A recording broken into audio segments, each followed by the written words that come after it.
Yeah, that's an interesting question, and it was actually a bit of a journey. I can't say that when I set out to go to medical school and become a physician that I wanted to work in the pharmaceutical industry.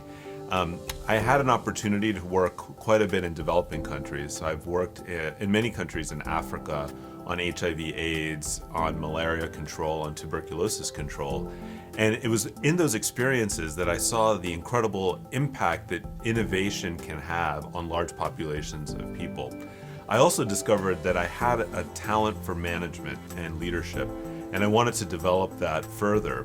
So when reflecting on kind of where was a place that I could do that, I thought maybe the industry would be a place where I could, combine my interests in developing new medicines for people around the world, and also using my skills in leading teams. And that's how I ended up, at least as a start, at Novartis.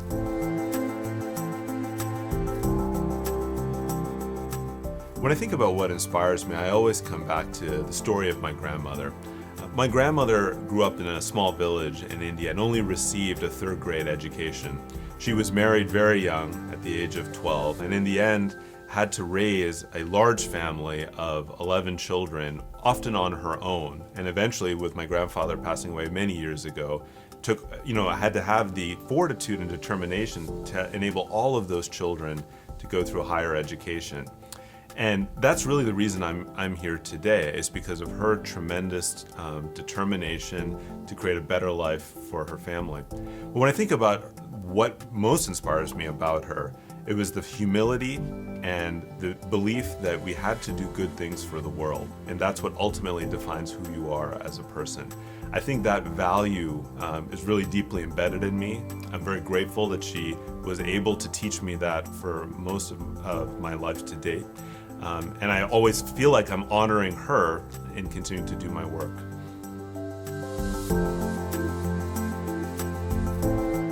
When I think about the people that I admire, I always think about the values that they embody. Because I think there are many ways we can add tremendous value to society and to humanity. But the art of it is trying to do that in a way that's respectful to people, in which you exhibit humility, in which you exhibit compassion. And I think when you exhibit a sense of true purpose that's really authentic and comes from within, I always look for that in people I admire, whether it's family members like my father or my grandparents, or even others that I meet in the course of my work. So I really like to read books that have nothing to do with my work, and I'm really interested in history. So I love reading great historical books.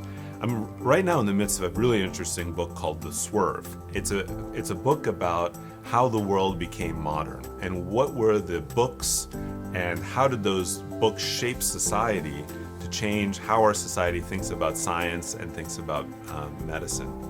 It's a Pulitzer Prize winning book, and I really love the stories it tells about how we as human beings change how we look at the world and how we look at books based on where we are in our history. So I'm always looking for other interesting history books to read, and it's really become a passion of mine.